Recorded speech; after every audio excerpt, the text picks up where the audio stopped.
तो ये कितनी संख्या लिखी हुई थी? कैसे पढ़ेंगे इस संख्या को? मैंने क्या बताया था? इकाई में कितने अंक होते हैं? इकाई में एक। इकाई में कितने अंक होते हैं? एक। यानी कि 1 से 9 तक की संख्याएं सारी इकाई में आती है। इकाई में 1 से 9 तक की संख्याएं आती है, ठीक है। उससे आगे 9 से आगे क्या आता है? 10।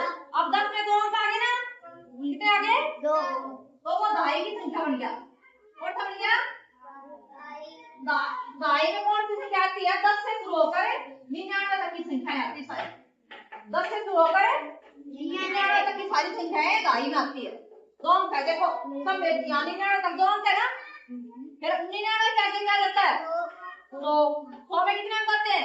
3 आगे ना, ये सैकड़ा में आ गई। कहते हैं ना 100 का सैकड़ा, बोलते हैं ना 100 का सैकड़ा। और सैकड़ा में कितने अंक हुए? 3 अंक। तो यानी कि 100 से शुरू होकर 999 तक की संख्याएं सारी सैकड़ा में आती है, ठीक है। ये बातें तो याद रखनी है। अगर नहीं याद रहेगा तो सब कॉपी में लिख लो, पर ये बातें सबको याद रखनी है। मैं दोबारा पूछूंगी तुमसे, समझ गया?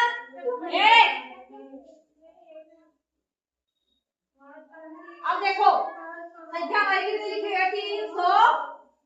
देखो 3 अंक से शुरू हो रही है। 345 को हमें गुणा करना है 5 से।